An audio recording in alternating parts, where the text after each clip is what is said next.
நாங்கள் என்னத்தை எடுத்துக்கொண்டிருக்கிறோம்னு சொன்னால், ஒருவன் என்ன செய்யணும், என்ன மாதிரி விஷயத்தை எப்படி அந்த ஒரு மனசை கட்டுப்படுத்தணும், ஒரு மனசிலிருந்து எப்படி தெளிவு பெறணுன்ற ஒரு விஷயத்தை நான் பார்க்க போகிறேன், நான் உங்களுக்கு சொல்ல போகிறேன்.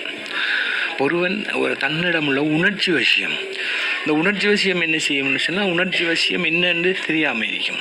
இந்த உணர்ச்சி வசியத்தை கண்டறிந்து அதன் காரணமாக அவன் செய்து வந்த தவறுகளை உணர்ந்து இனிமேலும் அவற்றை செய்யறதில்லைங்கிற ஒரு முடிவை எடுத்துக்கொள்கிறது.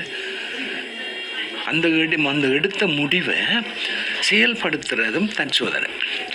இந்த தற்சோதனைங்கிறதுக்குரிய விஷயம், இந்த தற்சோதனையை வெற்றியுடன் செய்கிறதுக்கு, அதாவது வெற்றியாக செய்யணும், இந்த தற்சோதனையை வெற்றியாக செய்யணுங்கிறதுக்காகத்தான் இந்த திக்ர் உதவுது.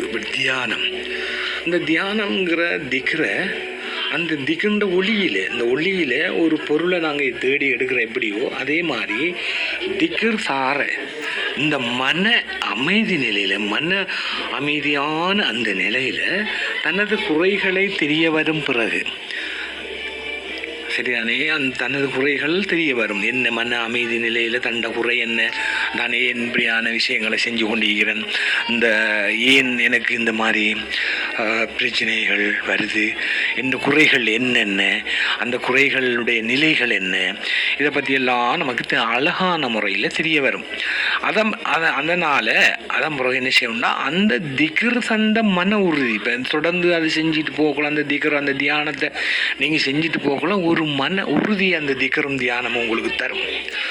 அந்த திக்ரும் தியானமும் உங்களுக்கு தந்த அந்த மன உறுதியை கொண்டு என்ன செய்யணும்னு சொன்னால், ஏற்கனவே நீங்கள் செய்த தவறை கண்டறிஞ்சிருப்பீங்க, அந்த தவறை நீக்கி விடணும். இனி நான் இதை செய்கிறல்ல, இது எனக்கும் அதுக்கும் சரி வராது. அந்த மன உறுதியால் நீக்கப்பட்ட தவறும் தப்புகளும் தான் உண்மையான நீக்கமாகவும் தௌபாவாகவும் உங்களுக்கு கிடைக்கும். இந்த திக்ரை எளிதாகவும் சிறப்பாகவும் செய்யணுமாக இருந்தால், அந்த மன உறுதியை கொண்டு அவற்றை நீக்கிவிட்டால் திக்ர் எளிதாகிடும், இதுக்கு சிறப்பாகவும் அமையும். இதைத்தான் உங்களுக்கு இப்போ நான் தெளிவாக சொல்லியிருக்கிறேன்.